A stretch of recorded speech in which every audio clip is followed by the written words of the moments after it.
The 89th Academy Awards, taking place on the 26th of February 2017, serves as a pretty significant turning point for the Academy, following on from the Oscars So White controversy that previous year, with both supporting actor awards going to black actors, with at least one black actor nominated in all of the acting categories, as well as black artists being nominated for Best Director and Best Adapted Screenplay, culminating in the enormous win that was Moonlight winning Best Picture. After a minor mishap, of course.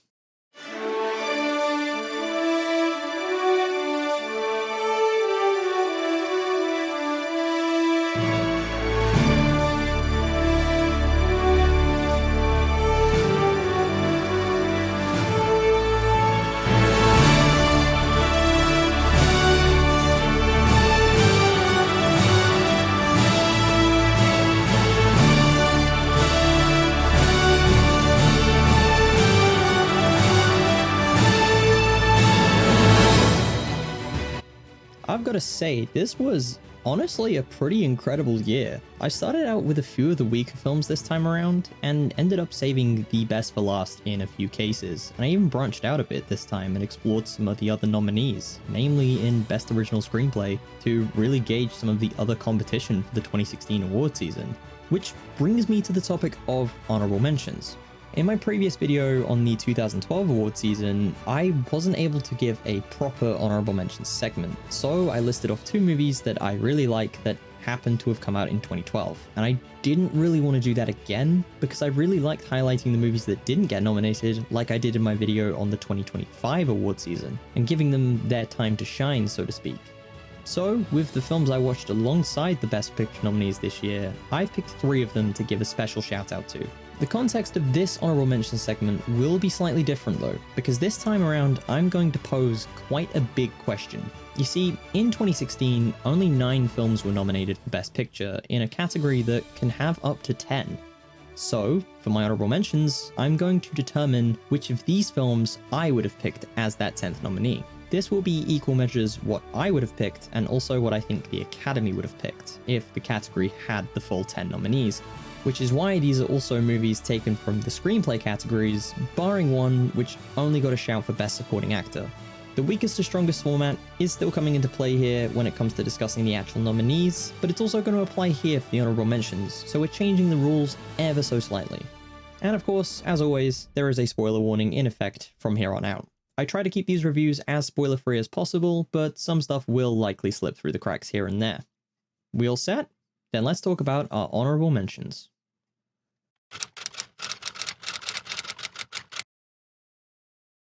Tom Ford's Nocturnal Animals is one of the more intriguing films I watched in this awards cycle. It's a bit of an outlier because its only nomination was for Michael Shannon in the category of Best Supporting Actor, which I think is a fair nomination because he's pretty strong in the film. Nocturnal Animals has a really unique structure to it, with a story being told across the real world occupied by Susan Morrow and the world of a story written by her ex-husband Edward, the titular Nocturnal Animals, wherein the characters of the novel seem to reflect Susan and Edward themselves, with Edward being reflected in the character of Tony, both played by Jake Gyllenhaal in a dual role, while Tony's wife Laura is a reflection of Susan, who in a pretty genius turn is played by Isla Fisher, most likely due to her striking resemblance to Amy Adams, who plays Susan. The film explores the nature of estrangement and troubled relationships, as well as lasting trauma as a product of troubled relationships, by touching on the idea that Edward has written the novel Nocturnal Animals as a means of venting his frustration and resentment towards Susan built up over the years following Susan cheating on Edward with Armie Hammer's character. Yeah, I don't like that Armie Hammer is in this movie, but thankfully he is in it very little, so I guess it's fine. I think Nocturnal Animals covers a lot of interesting ground, and there are some really good performances in the film. However, I feel like I didn't really connect with this as much as a lot of other people did.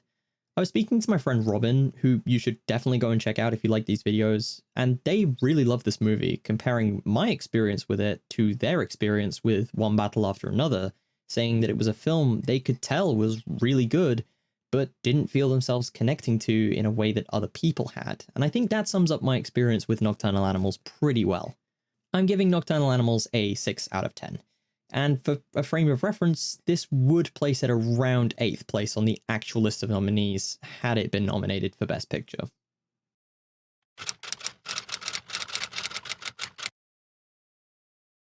Oh boy, another Yorgos Lanthimos film, one that I'm actually quite surprised didn't get a mention from the Academy in Best Picture, but I guess this was before The Favourite, so it makes sense.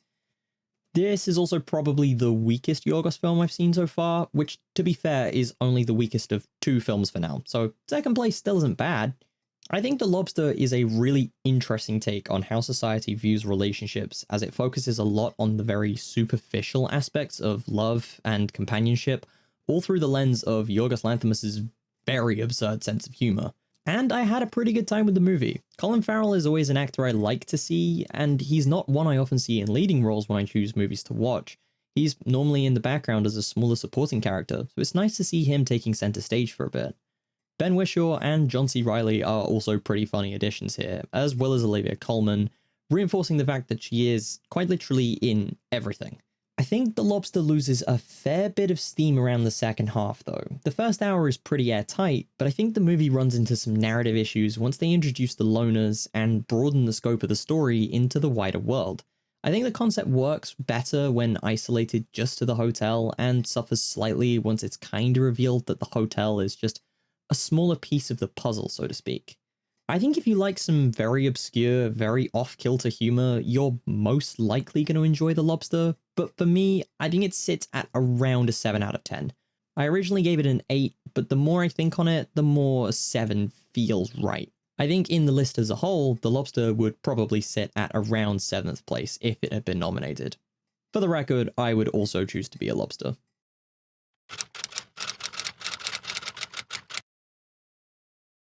For the film I would personally have picked to be the 10th nominee, had I been in charge of that decision in any way, I would give it to Mike Mills' 20th Century Women. It is a profoundly deep and introspective film, which I was slightly surprised to learn was semi-autobiographical, but once I learned that fact, everything just kind of fell into place. Familial disconnects and the relationship between mother and son are at the core of 20th Century Women, while also touching on themes of adolescence, rebellion, the meaning of happiness, and a lot of other really poignant topics. I think one of this movie's strengths really lies in the fact that all of its characters feel so real. Annette Bening as Dorothea Fields, Elle Fanning as Julie, Greta Gerwig as Abby, Billy Crudup in a fairly small role as William, and a really heartfelt performance from Lucas J. Zimmerman as Jamie all tie this film together in such a neat little bow. And it really helps as well that the film is just plain gorgeous to look at. Some sequences border on dreamlike with how they're shot and presented, and I found myself slightly in awe of the visuals at times. And that's also without mentioning that this movie is funny as all hell, with Greta Gerwig especially delivering some of my favourite comedic moments across the entire runtime. I'm giving this a 9 out of 10. This would be my 10th pick for Best Picture, so I guess in a ways that makes this the honourable mention. This would still only sit at around 5th place in my rankings though. This year was stacked as hell, so I think it's about time we start discussing the nominees themselves. Lion is the true story of Saru Braley, an Indian man born in the city of Khandwa who was separated from his birth family at the age of 6 years old and was raised in Australia with an adoptive family until 25 years later he would be reunited with his birth family after searching for his home of Ganesh Talai using Google Earth. And the movie is pretty good. I think the fact that this is a true story does a lot of the actual heavy lifting for this film, but also becomes one of the main drawbacks, as it glosses over a lot of information that seems fairly integral to a lot of the drama within the story. Saru is portrayed by Dev Patel in his adult years and by Sunny Pawar as a child, and I think their portrayals of Braley are pretty decent. Dev Patel even got a Best Leading Actor nomination for his role. I think the main issues for me boil down to the narrative feeling a little too cookie cutter for me. The film dabbles slightly with aspects of non-linear narrative, but for the most part the story is told in a very linear fashion. We follow Saru as a child getting separated, being placed in the foster system, being adopted by his Australian foster parents, and then we cut to him as an adult 25 years later and we pick up the story from there.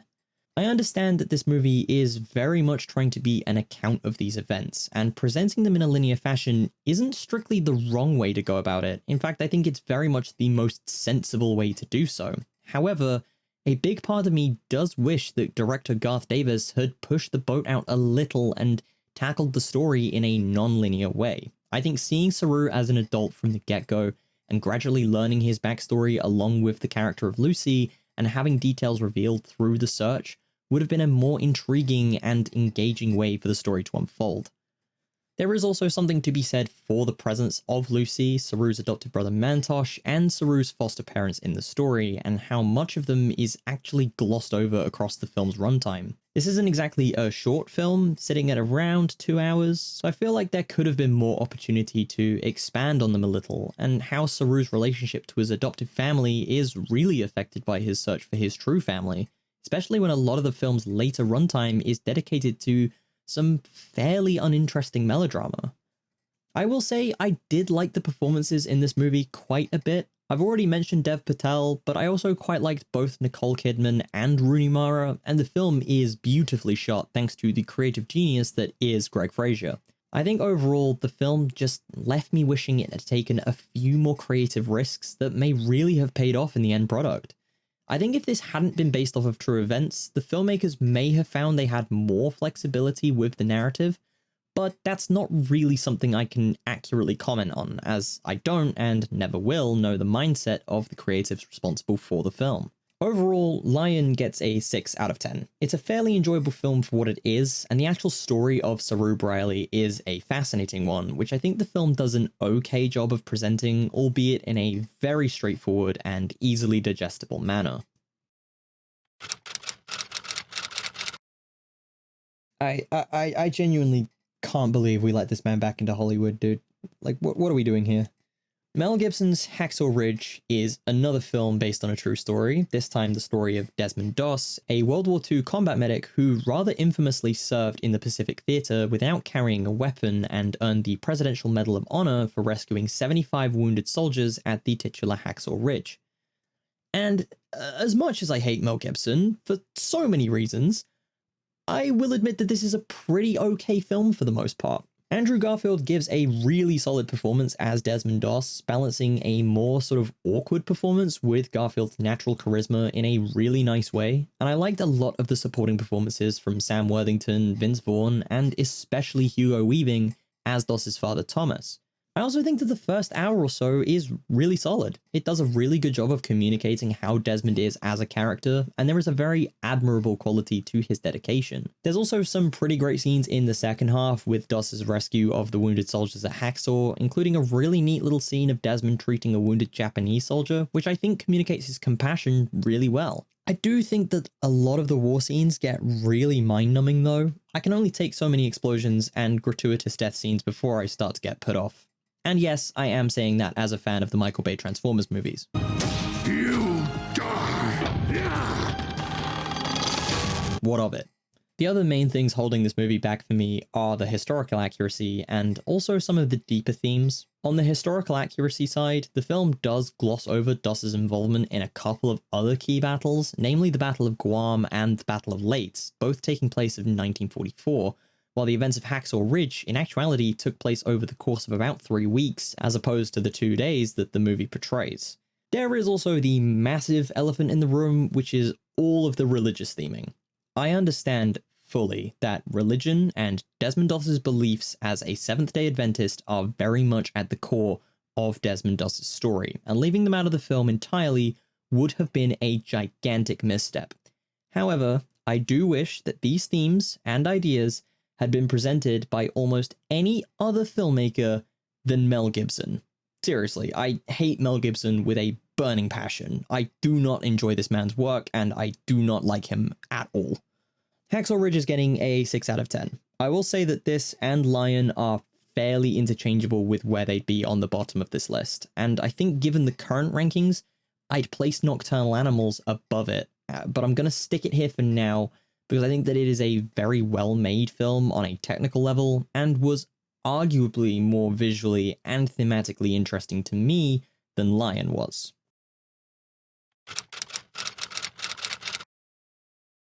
Now, I'm not the most familiar with westerns as a genre. I've watched a few here and there, but never really got into them. So when the 2016 awards lineup presented me with the neo-western thriller Hell or High Water, directed by David Mackenzie, I was intrigued to say the least.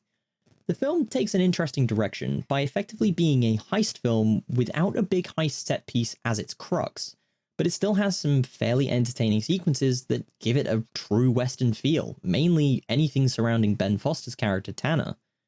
I think Tanner, his brother Toby, played by Chris Pine, in honestly a really great leading role, and Ranger Marcus Hamilton, played by Jeff Bridges, who I always love to see in almost any movie he's in, are all some pretty interesting characters in how they're portrayed, with Toby and Tanner really giving a two sides of the same coin kind of performance.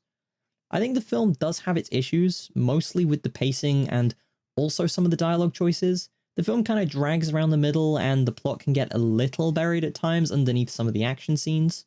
I will say that the film's ending is pretty strong though. It touches on some themes of fatherhood and a father's responsibility to his sons, while also leaving on a really nice open note following on from the standing rivalry between Toby and Marcus.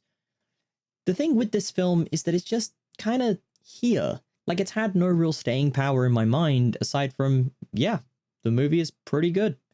It occupies a space that basically boils down to, this is a movie that exists that I enjoyed watching, but it doesn't really go any deeper than that. Hell or High Water is going to get a 7 out of 10 from me though. I enjoyed watching it more than Lion and Hacksaw Ridge, but a lot of the comments I can give on it are just pretty surface level, and I don't think there's really a whole lot going on under the surface with this movie. I have to appreciate it for kind of foregoing a lot of Western tropes and focusing more on the content of its characters, and not the scale of the story itself, because not many films in the genre really do that from what I've found.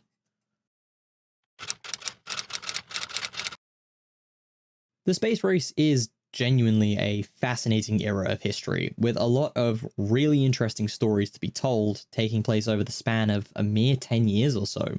So it didn't really surprise me that the story of Hidden Figures is also based on a true story. Man, 2016 was a big year for true story movies, huh? Hidden Figures is the story of the computers responsible for making space travel possible. And when I say computers, I don't mean the big IBM thinking machines that took up entire rooms. I am in fact referring to the real women of NASA responsible for performing the complex calculations and mathematics necessary. And this film focuses specifically on the contributions of 3 very real women named Katherine Johnson, Dorothy Vaughan, and Mary Jackson. When I first put this movie on, it reminded me slightly of The Help from 2011, which by no coincidence also starred Octavia Spencer in a supporting role. But I found myself enjoying Hidden Figures a lot more. I'll talk more about The Help some other time whenever I get around to covering the 2011 awards, but for now, let's shift focus back to Hidden Figures. It's genuinely really refreshing to see a movie where the real-life achievements of Black Americans, particularly Black American women, are celebrated in such a genuine and wholehearted way, especially given America's long and very detailed history of discrediting Black Americans, which is even touched on within the movie itself, with Katherine needing to take her name off of reports she has helped author under the sway of Paul Stafford, who is rather strangely played by Jim Parsons. I have nothing against Parsons as an actor, in fact I quite like him, I just thought that it was weird seeing Sheldon Cooper being backhandedly racist. Bazinga! Was that just me?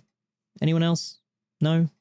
Anyway. Other standouts in the cast include Taraji Henderson and Janelle Monáe alongside Octavia Spencer as our leading ladies, all 3 of them giving incredibly solid performances. And it was also really cool to see Kevin Costner, Mahershala Ali, and Kirsten Dunst in supporting roles. Hell, we even have a pre-breakthrough Glenn Powell playing the astronaut John Glenn, which I think is a role Powell is perfectly suited for thanks to his natural charisma.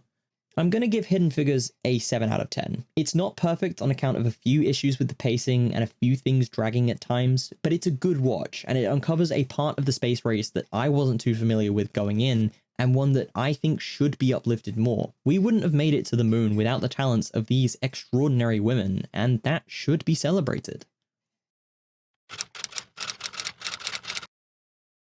Fences is quite the complicated film for me, in that it follows a character who is deeply unlikable for a great many reasons, and yet the story it's telling is so important, dealing with themes of fatherhood and the lives of Black Americans in the 1950s, that I appreciate a lot of the content within the film. I think the core strength really lies with the leading performances from Denzel Washington and Viola Davis being the glue that really holds the film together. There's one particular scene around the middle of the film that showcases both of their acting abilities in full force, and it is truly spectacular to see two incredible actors playing off each other so seamlessly. Hell, Davis gives probably one of the best performances across the entire awards lineup in this film, and I think her win for Best Supporting Actress is very much deserved. I think there's only so much I can really say about this film though, and the best way I can put it is that I am unfortunately not qualified to discuss a lot of the issues it presents on account of the fact that I am whiter than mayonnaise. I'm not about to discourage anyone from interacting with media based on the color of their skin. In fact, I'm going to encourage the exact opposite. You should be interacting with art from walks of life that are not your own. More people need to engage with art from cultures outside of their own, as it is a fantastic way of broadening one's horizons, and it's a practice that I'll never try to discourage. I was more stating this as there are people far more qualified than me to discuss these themes and inspirations, so I'm not even going to attempt to do so. As for the movie itself, I'm definitely more qualified to critique it as a movie, and I think that it's a pretty solid example of taking a stage play and adapting it for the screen, and the advantages and disadvantages that this presents. You definitely get the feeling that this film was a play at first, as not really a whole lot seems to change in the adaptation from stage to screen. Denzel Washington's character tends to go on these really long monologues, which, while strong in their own regard, do detract slightly from the fact that this film, well, is a film. There have been some criticisms for the film surrounding the fact that it doesn't quite feel cinematic enough to forget that this is based on a play, and yet too cinematic to truly capture the intensity of the story as if you were watching it as a play. I find the latter half of that criticism kinda confusing, because I don't think the film really feels cinematic in a sense. I think that had Fences had a different directorial voice, for example Barry Jenkins or Steve McQueen, it may have been able to expand on some of the more cinematic aspects of the film's story, giving us something fundamentally different to the play, while also retaining its core themes. Oh yeah, I forgot to mention this was directed by Denzel Washington himself, so I think I've got to commend him for that at the very least. I'm giving Fences an 8 out of 10. The way it tackles fatherhood and the ideas of kids not needing to forgive their parents for their misgivings is really interesting. I think that it being set against the backdrop of 1950s America, specifically 1950s Black America, during a number of other fascinating events that shape that time period is a huge boon for the story. Damien Chazelle's La La Land is an incredibly deep, thought-provoking film about... Wait, what? Wait, hold on. There's a mistake. Moonlight, you guys are getting the number 4 spot.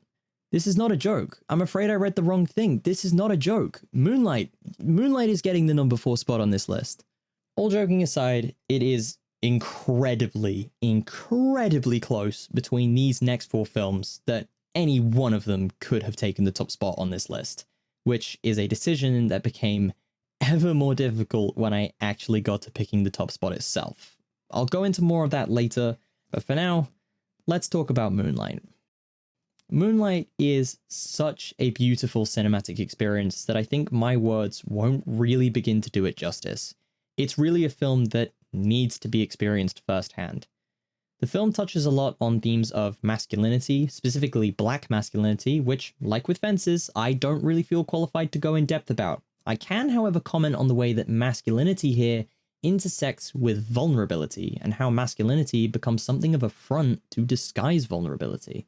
Masculinity is used as a front in a vast range of ways. You need look no further than the rise of the manosphere and the idea that masculinity is a man's true strength.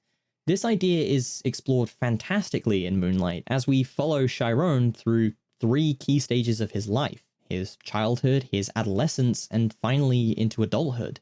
We see how Chiron's masculinity becomes his first line of defense as he becomes more and more like Juan, played excellently by Mahershala Ali in his second appearance in this Oscar race. Oh hey, would you look at that, Janelle Monáe is also in this movie. That's cool. This also goes hand in hand with the exploration of Chiron's sexuality. It takes a bit of a backseat for the most part in the film, beginning with the childish bullying and calling of slurs, and later evolving into more direct homophobic abuse at the hands of his bullies. But when the subject comes to the forefront, most notably in the second vignette and the ending of the third, It comes together in one of the most beautiful and poignant ways I've seen on film in a long time. Moonlight is truly a one-of-a-kind film. There are no films I can really use to make comparison to it. It's wholly unique in its style, its substance, and its directorial voice, brought to life fantastically by Barry Jenkins in possibly one of the best films of his career so far. It really makes me lament the fact that he's been relegated to the Disney live-action mines and has so many unrealized projects. Someone free this man, please. I can almost definitively say that Moonlight is the best picture from the year 2016. It is the most important film in the conversation and one of the most deserved wins for best picture I've ever seen. So why is it only at number 4? Well, the simple fact of the matter is that there are some films this year that got to me on a more personal level than Moonlight did. I won't pretend I didn't relate to Moonlight, as I found myself reflected in the young Chiron in a couple of ways.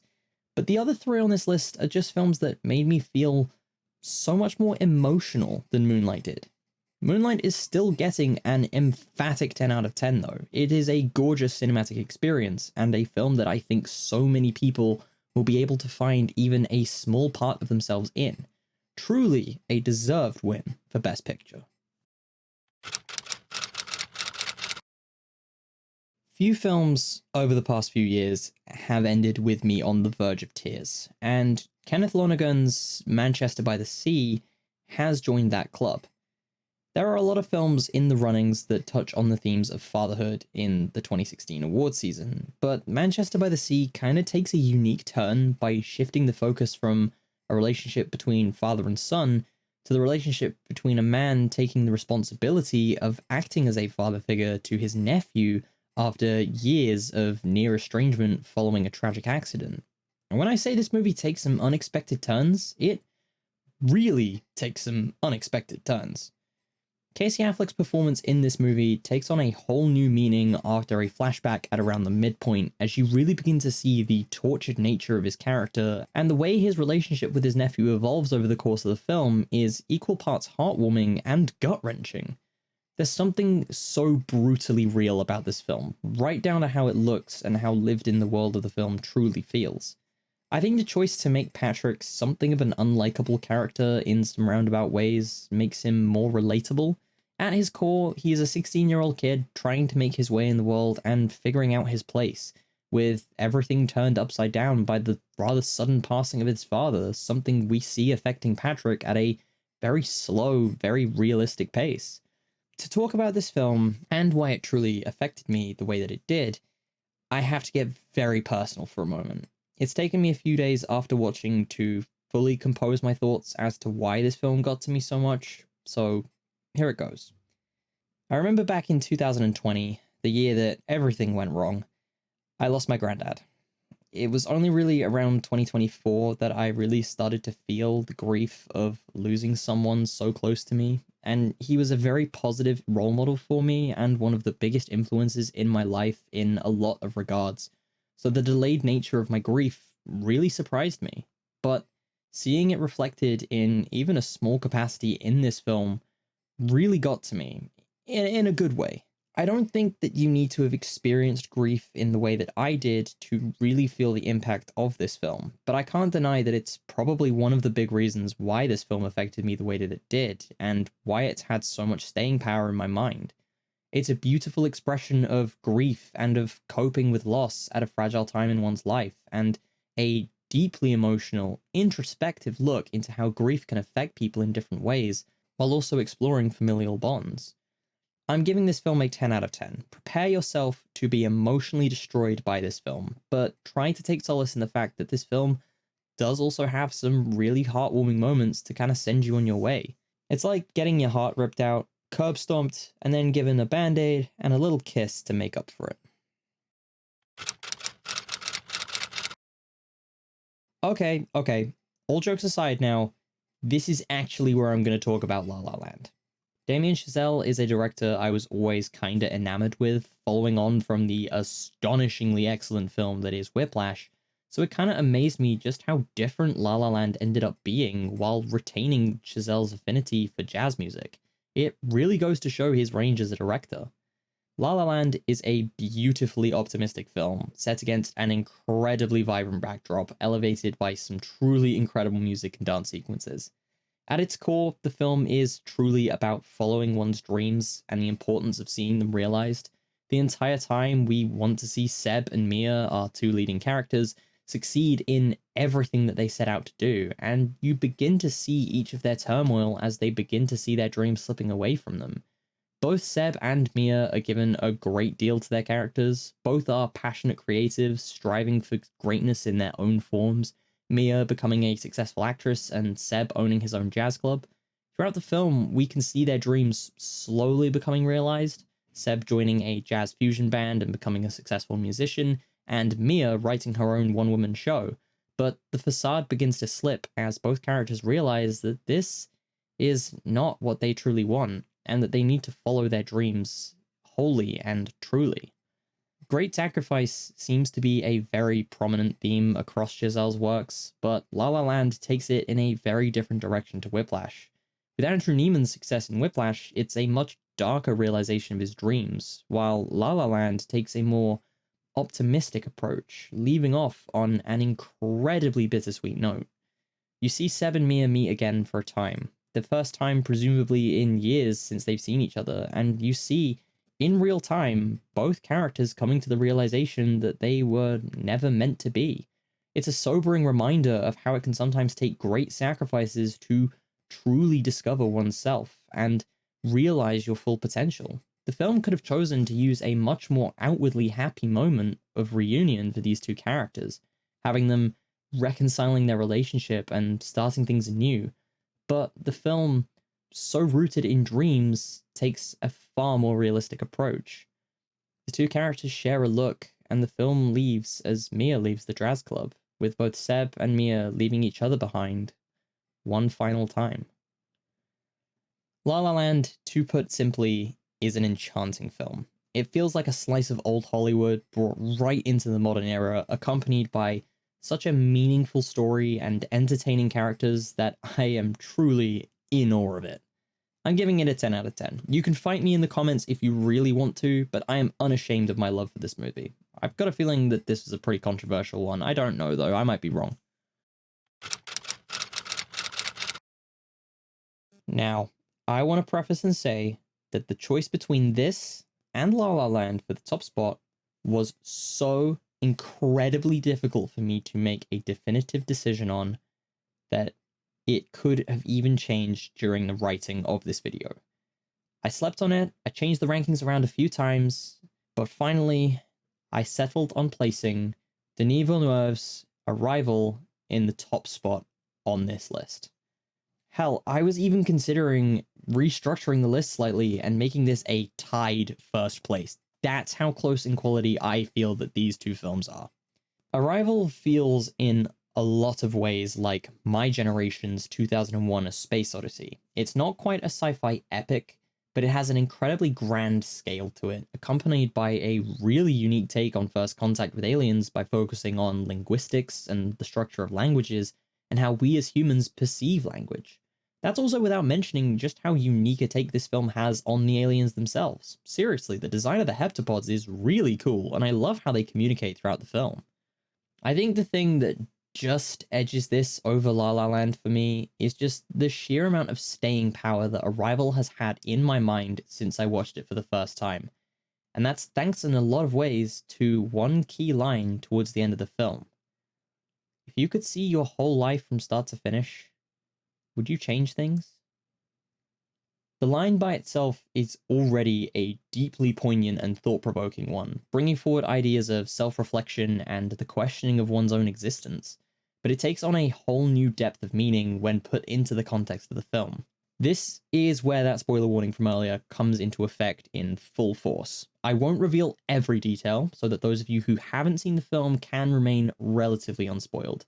But throughout the film, we see flashes of Louise and her daughter Hannah, and there is a prevailing sense of tragedy posed across these flashes. The revelation of the true nature of the heptapods, how they perceive language and time, two things that humans perceive in some very fixed ways, recontextualizes these flashes and the events of the film, with the narrative coming around in a near circular fashion. Amy Adams and Jeremy Renner are also both pretty damn great in the film. Adams is able to portray Louise with this really haunted quality that lends further into the greater mystery of the film, and the later revelations about her character are portrayed excellently through her performance. The sound, score, and cinematography also come together in a gorgeous synthesis that creates an eerie yet transcendent experience when watching the film that I can't really compare to any other film I've seen outside of potentially the Dune films, the creation of which was no doubt springboarded by Denis Villeneuve's direction of this film. Arrival kind of helped me to realize that Villeneuve is possibly one of the best science fiction directors of our age, and watching it also made me feel even more excited for Dune Part 3 when it releases this December. Arrival gets a very strong 10 out of 10. It might just be one of my favorite science fiction films of all time at this point, and it's going right up there with some of Denis Villeneuve's other films, which no doubt will get their flowers on this channel at some point soon. In videos past, I've thought of ways to describe award seasons, generally keeping them to just one word. I called the 2025 awards generational and the 2012 awards just average, but it's taken quite a lot of thinking to truly decide on how to best describe the 2016 awards. I was originally going to title this video by calling the 2016 awards a disaster due to the gigantic elephant in the room that is the now infamous La La Land Moonlight gaffe at the awards ceremony itself, which I'd argue is even more well known than both films combined at this point, hence why I referenced it earlier in this video. Having watched all the films in the running though, and a few outside of it, I think calling the 2016 awards a disaster would have been rather disingenuous and would have drastically misrepresented just how fantastic this year's lineup actually was. I gave 4 consecutive 10 out of 10s, beating out the 2025 award season with its 3 10 out of 10s, which honestly wasn't at all something I was expecting going in. I'd heard great things about Arrival, La La Land, Manchester by the Sea, and Moonlight before watching them, but I was truly blown away by just how good each of those films actually was. So, what's the word to describe the 2016 awards? I floated a couple in my mind, but I think the best word I can use to describe this awards lineup is magical. There is a magic to a lot of these films, the power to immerse you into the world they inhabit, to tell stories that sit with you and shape your life in ways you never knew possible. I don't know if that descriptor really applies to every film I've discussed here, but for my top 4 and for my top honorable mention, 20th Century Women, I would extend that descriptor wholeheartedly. So for now, I'll end off by saying that the 2016 awards gave me some truly magical films, and that I find myself in awe of the power that some of these films truly hold. If you've made it to the end of this video, then I appreciate you for sticking around. If you feel so inclined, why not hit that like button or leave a comment telling me what you thought of the video. It helps me out in the constant battle with the YouTube algorithm, and your feedback is also greatly appreciated. I'm trying my best to keep these videos at a consistent quality, while also trying to improve them with each one I make, so some feedback would be really appreciated, so fire away in the comments if you really want to. There's going to be more videos like this coming soon, so why not click that subscribe button as well, and the notification bell right beside it, so you don't miss my next video when it goes live. But until then, thank you for watching. This has been Darkstar, signing off.